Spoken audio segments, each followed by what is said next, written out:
हैं अपने अगले खास सेगमेंट की ओर और ये है पावर प्ले सेगमेंट।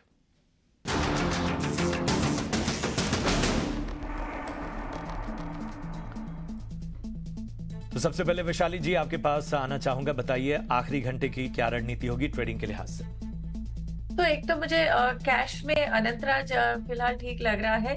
377 का भाव है। आई थिंक 355 के स्टॉप लॉस के साथ 400 के टारगेट के लिए अनंतराज। और दूसरा मैं बायोकॉन पे ध्यान दे रही हूँ। मुझे बायोकॉन सही लग रहा है फॉर अ टारगेट ऑफ 333। ठीक है, तो अनंतराज और बायोकॉन जो है वो पसंद आता हुआ अहम लक्ष्य और टारगेट्स आपको बता दिए गए। अब बढ़ते हैं जतिन जी आपके पास, बताइए पावर प्ले के लिए आपकी पिक कौन सी है। तो देखिए, आज के ट्रेडिंग सेशन के लिए हमें लगता है आखिरी ट्रेडिंग के आवर में हमें लगता है कि केमिकल स्टॉक्स जो है उसमें एक अच्छा खासा पॉजिटिव मोमेंटम देखने मिल सकता है। हमें आरती इंडस्ट्रीज चूज किया है। डेली चार्ट्स पे देखें तो 780 से 560 तक का एक फॉल हुआ था। 5 वेव डिक्लाइनिंग स्ट्रक्चर कंप्लीट हुआ है। 200 डे मूविंग एवरेज टेस्ट हुआ है। कल के ट्रेडिंग सेशन में एक एंगल्फिंग बुल पैटर्न भी बना है डेली चार्ट्स के ऊपर। हमें लगता है कि अगले कुछ ट्रेडिंग सेशन के लिए एक पॉजिटिव मोमेंटम कंटिन्यू रहना चाहिए। इसके लिए आरती इंडस्ट्रीज में बाई की सलाह रहेगी। स्टॉप लॉस रहेगा 624 का और टारगेट रहेंगे 670, 680।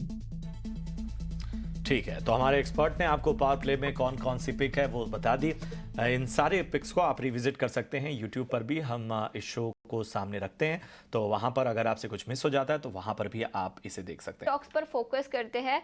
आरवीएनएल में करीब 6% की तेजी आज के ट्रेडिंग सेशन में दिखी है। एक वजह यह भी है कि कंपनी को नए ऑर्डर्स मिले हैं। कंपनी ने एक्सचेंजेस को बताया कि 390 करोड़ के नए ऑर्डर्स कंपनी को ईस्टर्न रेलवे से मिले हैं। तो नए ऑर्डर विंस के दम पर करीब 4.5 से 5% की तेजी आरवीएनएल पर दिखी है। और आरवीएनएल ही नहीं, बाकी सारे रेलवे स्टॉक्स में भी काफ़ी एक्शन है।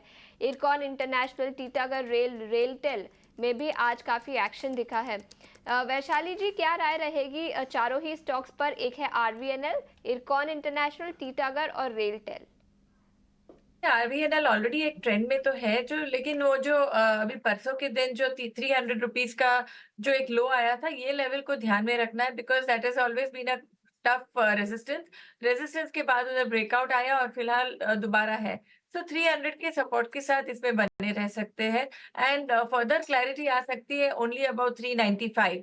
सो 300 का सपोर्ट और 395 तो रिस्क रिवॉर्ड लेने के लिए नहीं बैठ रहा है, बट होल्ड करिए ट्रेलिंग स्टॉप लॉस के साथ। दूसरा आपने मुझे पूछा इरकॉन। सो इरकॉन ऑल्सो सिमिलर चल चुका है, फिलहाल एक सपोर्ट पे है और फाइनल सपोर्ट लाइज है 225।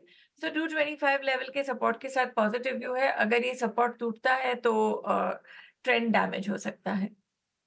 ठीक है, तो ये राय थी रेलवे स्टॉक्स पर। कुछ और स्टॉक्स पर नजर डाल लेते हैं। एक है अमारा राजा बैटरीज। करीब 5.5% की तेजी अमारा राजा में दिखी और इसी के साथ एक्साइड इंडस्ट्रीज, दोनों ही सेम इंडस्ट्री के हैं, और एक्साइड इंडस्ट्रीज में भी करीब 5.5% की तेजी दिखी है। जतिन जी, आपसे टेक्निकल राय लेना चाहूंगी। एक्साइड इंडस्ट्रीज और अमारा राजा बैटरीज 5-5.5% की तो तेजी ऑलरेडी दिखी है। क्या खरीदारी के मौके अभी भी बन रहे हैं, और जिसी के पास ऑलरेडी पोजीशंस है उनको क्या करना चाहिए?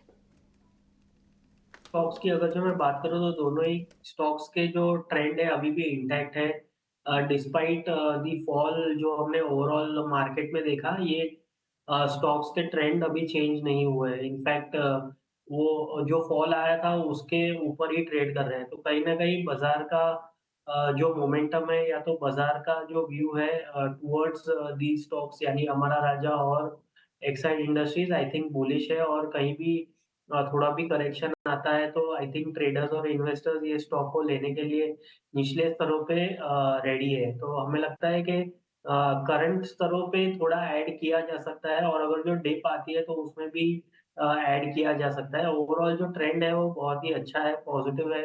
460 थोड़ा लंबा स्टॉप लॉस है लेकिन 460 आई थिंक जो उसका 40 डे एवरेज है वो वायलेट नहीं हुआ। तो इसके लिए अगर जो कोई लंबे समय होल्ड करने के नजरिए से ले रहा है करंट लेवल्स पे तो 460 का एक स्टॉप लॉस लगा के होल्ड करना चाहिए।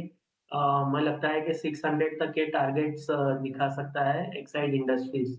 और जिनके पास ऑलरेडी है आई थिंक वो भी डेफिनेटली एक 460 के स्टॉप लॉस के साथ होल्ड करके 600 के टारगेट के लिए होल्ड कर सकता है। ठीक है, तो ये नज़रिया इन तमाम स्टॉक्स पे।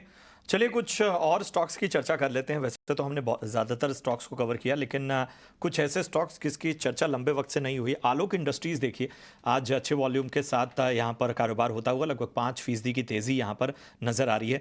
जतिन, ज़रा बताइए आलोक इंडस्ट्रीज़ और इसके साथ ही मैस्टेक के साथ ही ग्रेफाइट पर भी राय दीजिए, और तीनों स्टॉक में लगभग समान तरह की तेज़ी हम देख रहे हैं। देखिए, अगर जो first of all Alok industries की मैं बात करूं तो 40 से लेके 25 के लेवल्स तक ये स्टॉक आ गया है। आज जो हमें एक तेजी देखने मिल रही है अराउंड 5% की, वो एक टेक्निकल पुलबैक हो सकता है, लेकिन हमें कोई trend reversal as of such नहीं दिखाई दे रहा है। तो ये स्टॉक को मैं, अगर जो किसके पास है तो ये तेजी जो आई है उसमें मैं एग्जिट करने की सलाह दूंगा। टेक्निकली थोड़ा वीक लग रहा है। और दूसरे स्टॉक्स के नाम प्लीज। Graphite India.